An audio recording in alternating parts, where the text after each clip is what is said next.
राजस्थान में बारान नगर परिषद पूर्व सभापति और वर्तमान सभापति में कई वर्ष से चल रहे राजनीतिक द्वंद्व के चलते यह नगर परिषद शहर के विकास, आम जन की सेवा, सुविधा, स्वास्थ्य, प्रगति का ख्याल रखने वाली नगर परिषद अब नरक परिषद बन गई है। लोग सुविधाओं के लिए मोहताज हो गए। नगर परिषद में लोगों के काम नहीं हो रहे हैं। दोनों में ऐसा द्वंद्व छिड़ा है कि कोई अधिकारी नगर परिषद में आना नहीं चाहता, कोई आ जाता है तो उसे ठहरने नहीं दिया जाता।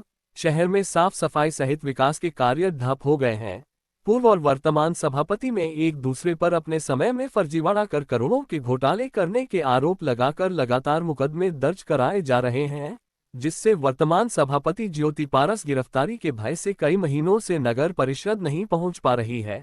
आमजन विकास की बाट जोह रहे हैं, लेकिन द्वंद्व अभी भी जारी है। पहले पूर्व में सभापति रहे कमल राठौर व उनके साथी पर नगर परिषद में फर्जीवाड़ा कर करोड़ों रुपए की संपत्ति और राशि हड़पने के दर्जनों मुकदमे वर्तमान सभापति और उनके पति ने लगाए, जिसमें कमल राठौर को कई महीने जेल भी काटनी पड़ी।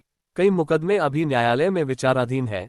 जेल के बाद राठौर ने वर्तमान सभापति ज्योति पारस व उनके पति कैलाश पारस पर नगर परिषद की प्रतालियों में फर्जीवाड़ा करने, फर्जी हस्ताक्षर से सरकारी जमीन को अपने परिचितों के नाम करने का आरोप लगाते हुए सबूत दिखाए जा रहे हैं और बारी बारी से रिपोर्ट थाने में दर्ज कराए जा रहे हैं। एक और सोमवार को जहां मुकदमों से परेशान सभापति ज्योति पारस के समर्थन में दलित वर्ग ने एकत्र होकर कलेक्ट्रेट पर प्रदर्शन किया और जिला कलेक्टर को ज्ञापन देकर मामले की न्यायिक जांच की मांग करते हुए ज्योति पारस पर के ऊपर कोई फर्जी मुकदमे दर्ज नहीं करने की मांग की। वहीं दूसरी ओर पूर्व सभापति कमल राठौर ने भी जिला कलेक्टर को ज्ञापन दिया, जिसमें पूर्व मंत्री प्रमोद जैन भाया, पूर्व विधायक पानाचंद मेघवाल, पूर्व सभापति कैलाश पारस व वर्तमान सभापति ज्योति पारस सहित विष्णु गर्ग के द्वारा सरकारी राशि गबन करने, फर्जी पट्टे बनाकर भूमि हड़पने पर कार्रवाई की मांग की और एक गरीब निर्दोष दलित महिला कर्मचारी सीमा बैरवा को न्याय दिलाने व मामले की निष्पक्ष जांच की मांग की। दलित कर्मचारी सीमा बेरवा पर सभापति पारस द्वारा खुद के कारनामों को डालने तथा झूठा फंसाने पर आपत्ति जताई। साथ ही पूर्व मंत्री समेत पारस परिवार को एक सिंडिकेट लुटेरी गैंग बताया। सभापति ज्योति पारस को 500 करोड़ की मालकिन दलित बताकर गरीब महिला कर्मचारी बेरवा को झूठा फंसाने की साजिश रचने का आरोप लगाया और अपना बयान जारी कर और भी कई घोटाले उजागर करने की चेतावनी दी है। हमारी बारह में एक सिंडिकेट के रूप में, लुटेरी गैंग के रूप में पूर्व मंत्री प्रमोद जैन भाया, पानाचंद मेघवाल, कैलाश पारस और अन्य लोग काम कर रहे हैं।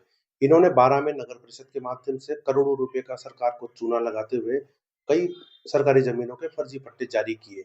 उन सब मामलों को लेकर साक्ष्य के साथ आज माननीय जिला कलेक्टर महोदय को ज्ञापन दिया था। उन पर प्रभावी कार्रवाई के लिए हमने उनसे मांग की। यादव समाज का एक वहां पर प्रदर्शन भी था, बतला रहे कि ये समाज का ही नहीं, पूरे दलित वर्ग का था। ये केवल कुछ लोगों को गुमराह करके खुद के जो काले कारनामे हैं उनमें बचाव करने का एक असफल प्रयास है। वास्तव में दलित समाज के सबसे विरोधी यही लोग हैं।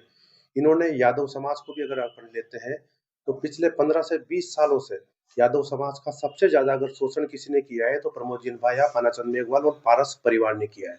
क्या यादव समाज केवल एक परिवार तक ही सीमित है?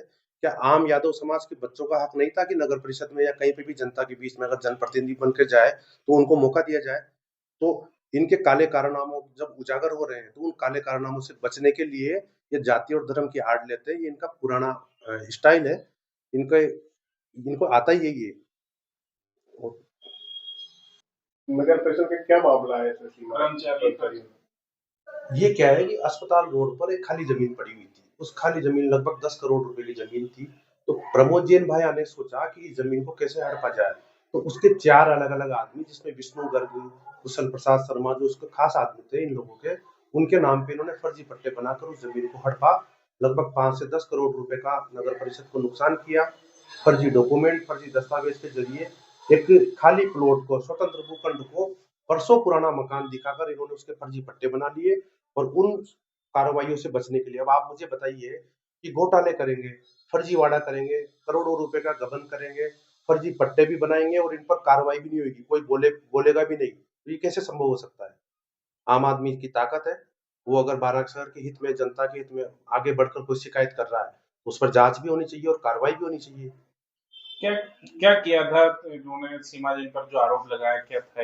ये इनका 2 तरह का चरित्र है। एक तरफ तो ये इनकी जो 500 करोड़ की मालकिन है, जो सभापति है, उसको दलित बता रहे हैं, और एक तरफ इनके खुद के काले कारनामों को किसी दूसरी महिला कर्मचारी के ऊपर थोपने का प्रयास कर रहे हैं। इन्होंने आरोप लगाया, पानाचंद मेघवाल ने पत्र देकर प्रमाणित कि जयन की मौका रिपोर्ट, कनिष्ठ अभियंता ने जो गलत मौका रिपोर्ट लगाई, उसके आधार पर फर्जी पट्टे जारी हुए। तो मैं ये बताना चाहता हूँ कि वो जो कर्मचारी थी वो भी दलित समाज से आती है। ये अपनी 500 करोड़ की मालकिन की तो बात कर रहे हैं दलित बताकर उसको बचाने के लिए, लेकिन उसकी एवज में जिस महिला को ये फंसाने का प्रयास कर रहे हैं वो भी दलित समाज, बेरवा समाज की बेटी है और निर्दोष है। उसके निर्दोष होने के साक्ष्य ये है कि उसके द्वारा जो मौका रिपोर्ट लगाई गई प्लाट की, वो वास्तव में जो सत्य थी वही लगाई गई रिक्त की। आप देखिए इसको, रिक्त की मौका रिपोर्ट लगाई गई। उसकी मौका रिपोर्ट को काट करके सभापति और प्रमोद जैन भाया ने घर फाइल मंगाकर उसकी रिक्त की मौका रिपोर्ट को काट के कच्चा जर्जर मकान कर दिया और फिर उस आधार पर, मकान के आधार पर खाली प्लाट को वर्षों पुराने मकान दिखाकर पट्टे जारी कर दिए। अब ये घोटाले करे, सारे काम करे, तो खुद के घोटाले, खुद का फायदा, जमीन इन्होंने हड़पी, पैसा इन्होंने खाया और खुद की महिला सभापति को बचाने के लिए दूसरी एक गरीब निर्दोष कर्मचारी जो बेरवा समाज की है उस दलित महिला को फंसाने का ये काम कर रहे हैं। ये इनका दोगला चरित्र है।